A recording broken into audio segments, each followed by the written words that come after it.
Setelah sampai di rumah Taufik sekitar jam 6 sore, mereka memutuskan bermalam di rumah si Taufik yang berada di Kecamatan Muga.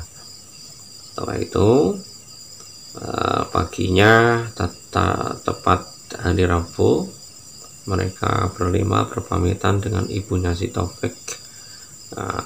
Si Taufik ngomong sama si ibunya, "Bu, ini pagi ini aku mau muncak ke gunung, Bu.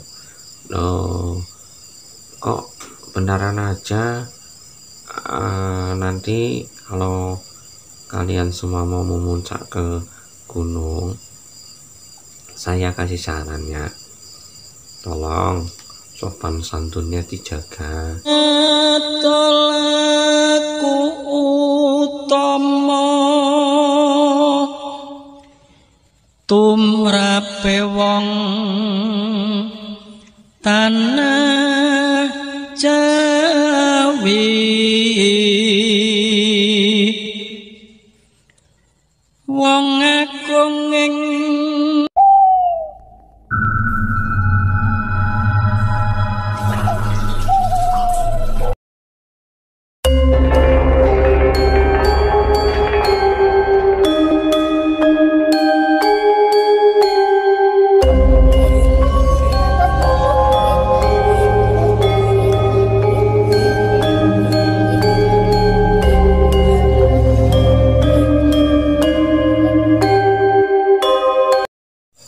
Assalamualaikum warahmatullahi wabarakatuh.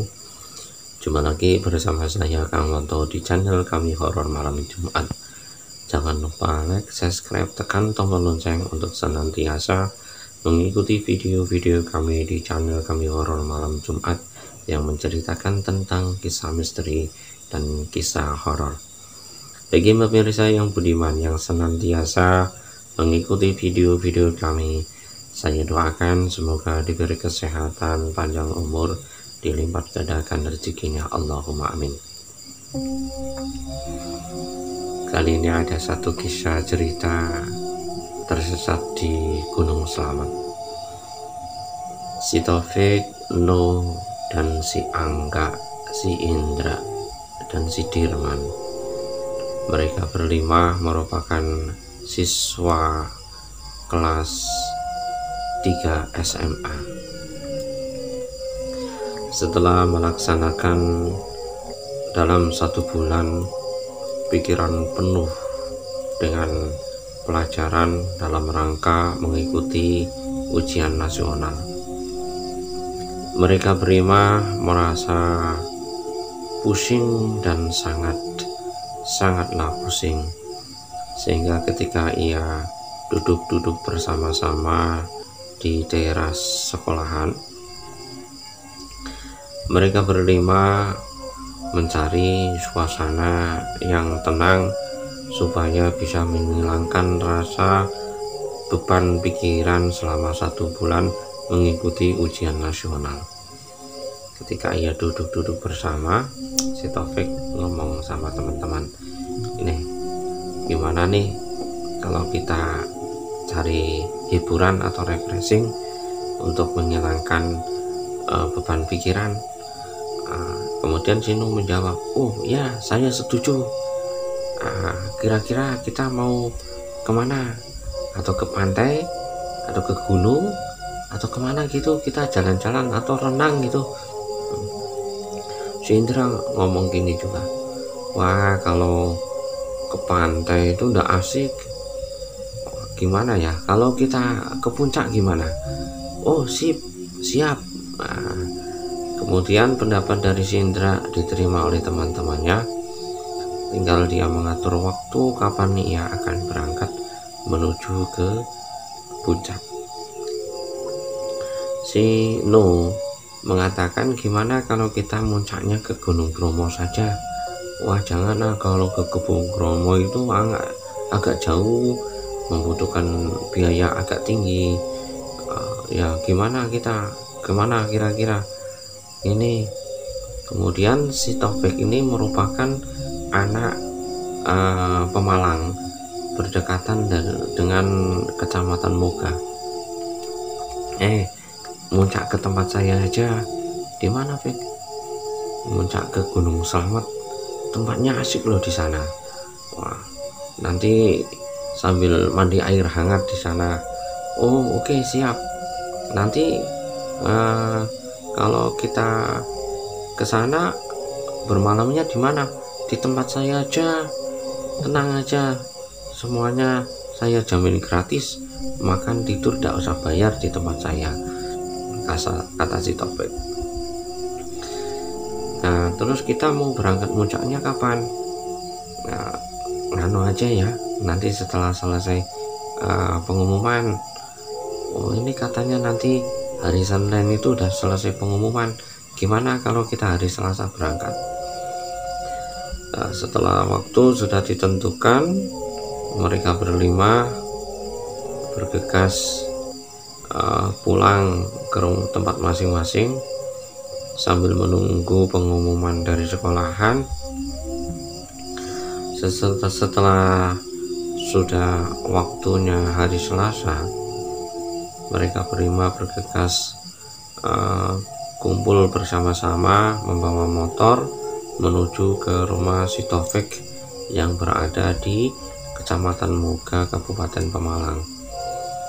Dari kota Semarang menuju ke Kecamatan Muga, Kabupaten Pemalang agak lumayan jauh dan melewati tebing-tebing, jalan-jalan yang agak terjal.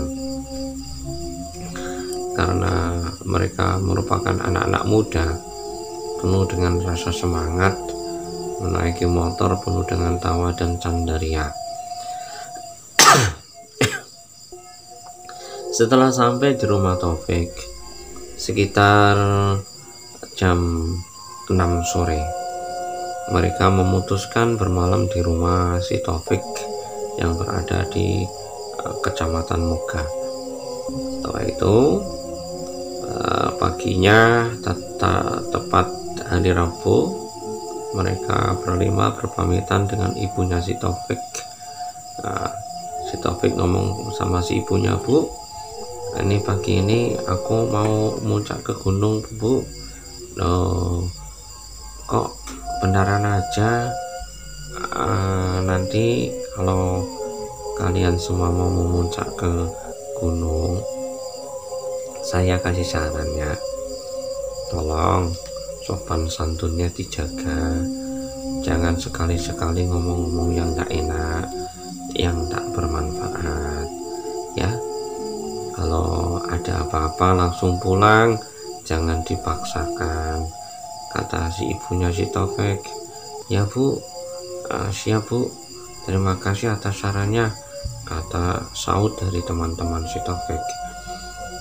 Mereka dari rumah si Taufik menuju ke puncak tidak begitu jauh, namun melewati jalan yang begitu terjal, naik turun, dan kemudian mereka sudah berjalan menuju pos pertama menuju ke Gunung Slamet dari desa Kecamatan Muga. Semua teman-teman merasa bahagia dan senang, seakan-akan rasa beban pikiran selama 1 bulan mengerjakan tugas ujian nasional hilang terlepas di tengah-tengah gunung yang begitu indah. Mereka berjalan penuh dengan canda tawa ria sambil membawa tas yang berisikan alat-alat logistik dan berisikan makanan-makanan. Alat logistik dibawa oleh si Taufik dan si Indra, sedangkan si Nuh membawa bekal makanan seperti roti, sarimi, dan korek api. Dan mereka penuh dengan rasa semangat menuju ke puncak Gunung Slamet sambil bercandaria. Akan tetapi si Nuh ini satu kelas yang tubuhnya agak kecil sendiri, namun mulutnya itu kalau berbicara tidak dipikir-pikir, ia sering berbicara seenaknya saja. Kadang dia membuli temannya, dan kadang ia menjahili temannya sepanjang perjalanan. Dan si Taufik ketika berjalan naik ke atas gunung, si Nuh ini tali sepatu si Taufik diikat dengan rerumputan sehingga si Taufik ini hampir jatuh karena tali sepatunya nyangkut. Semuanya ketawa, saking asiknya ketawa. Bahkan si Nuh ini suka ngomong-ngomong hewan-hewan yang ada di situ. Seakan-akan penghuni di situ itu merasa resah dan gelisah melihat kedatangan si pemuncak muda-muda ini. Ketika ia berjalan sampai pos 1, pos 2 sampai pos 3, si Taufik merasa ada sosok manusia yang senantiasa mengikuti mereka berlima. Ya, ketika berjalan si Taufik ngomong sama si Indra, kamu merasa punya perasaan ada seseorang yang mengikuti kita kan, Indra? Ya, aku seakan-akan dari tadi itu ada bayangan-bayangan makhluk yang aneh mengikuti kita. Aduh, yaudah kita abaikan saja, yang penting kita sampai puncak sana. Sambil berjalan tanpa terasa, waktu pun sudah menunjukkan jam 11 siang. Tubuh pun udah agak lelah, letih banget. Kemudian mereka semua melihat ada suatu gubuk kecil di pertengahan puncak. Si Taufik ngomong sama si teman-temannya, ayo kita istirahat di situ aja yuk. Tubuh udah agak lelah, sambil kita minum nyantai di situ. Ya, kemudian ia duduk di gubuk kecil yang terbuat dari anyaman bambu. Mereka sambil istirahat bertawa dan ketawa gembira. Si Danu ini merasa merinding ketika duduk di rumah kecil atau gubuk kecil di tengah-tengah hutan tersebut, sehingga wajahnya nampak pucat dan menggigil. Si Taufik ngomong, "No, kamu kenapa?" Si Pandu, "Kenapa Pandu?" Ya aku takut banget di sini." "Kenapa takut?" "Entah kenapa nih, aku kok merasa merinding banget di sini." Kemudian si Taufik ngomong sama si Danu, "Kenapa No? Wajahmu kok nampak pucat banget?" "Iya." "Kenapa Danu?" "Tadi pas waktu saya mau duduk di gubuk ini, saya itu melihat ada kakek-kakek, wajahnya keriput, serem deh, serem. Pokoknya takut banget, memakai baju hitam. Kamu lihat nggak, Beb?" Enggak, aku enggak lihat." "Dah, kamu jangan takut, tenang saja." Perkataan si Danu sama si Taufik ini didengar sama si Nuh, sehingga Nuh ini ngomong gini, "Jangan takut, tenang. Nanti kalau makhluk itu keluar, tak kasih kopi. Jangan takut, tenang saja sama Nuh. Nuh itu pawang segalanya. Nanti makhluk-makhluk seperti itu takut sama si Nuh. Jangan takut, tenang saja," kata si Nuh. Namun bukan hanya si Danu saja yang melihat makhluk tersebut. Ternyata si Pandu pun pas ketika dia duduk, merasa ada sesuatu yang menyenggol di bagian tangannya. sehingga si Pandu menengok ke arah kiri. Ia terkejut dan penuh rasa takut.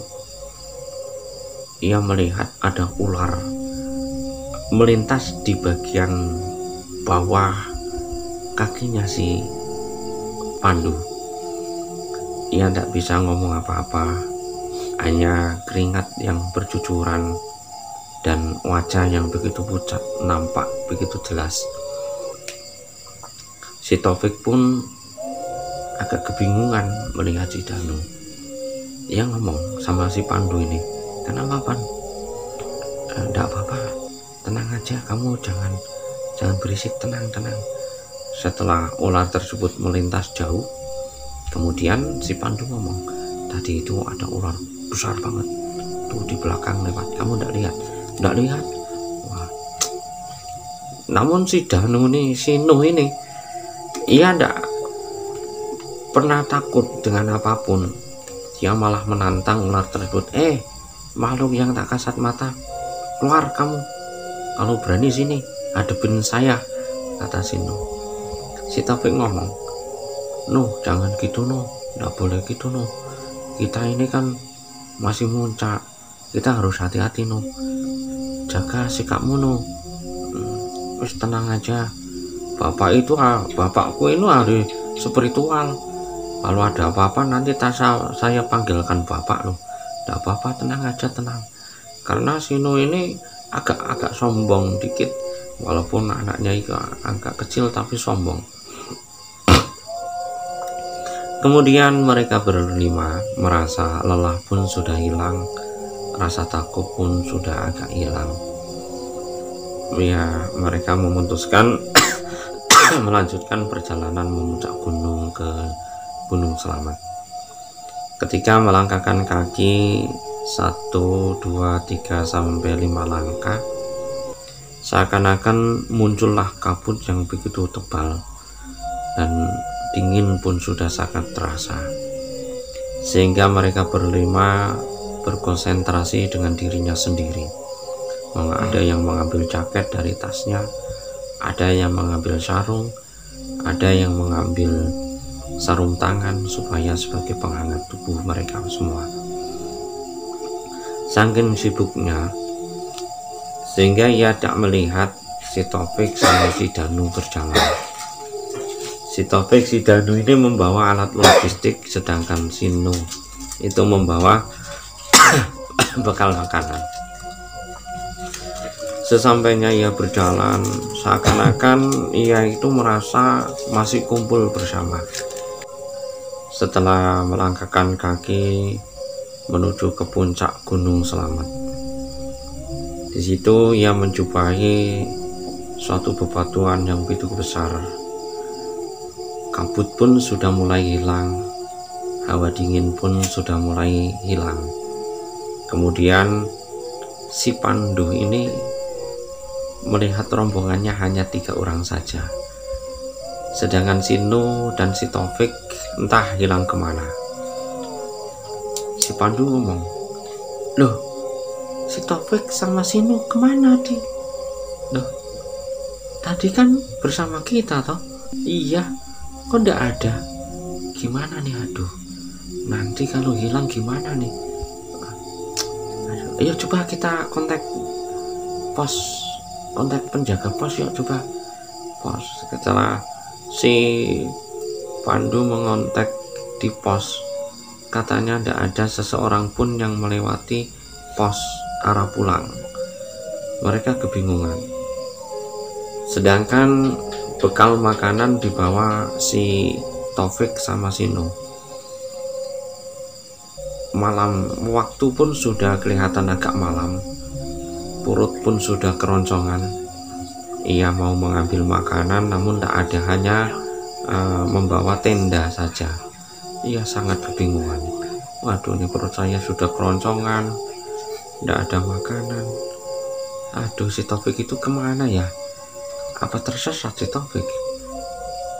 Masa si Taufik tersesat? Taufik itu kan rumahnya daerah sini, ia yang apal di daerah sini, masa tersesat? Lalu kemana si Taufik ya? Kemudian ia duduk sejenak sambil berpikir. Lalu si Pandu ngomong, udah, coba kita kontak ke pos lain Pemalang yuk, tanya di pos Purbalingga. Ya cari breaknya.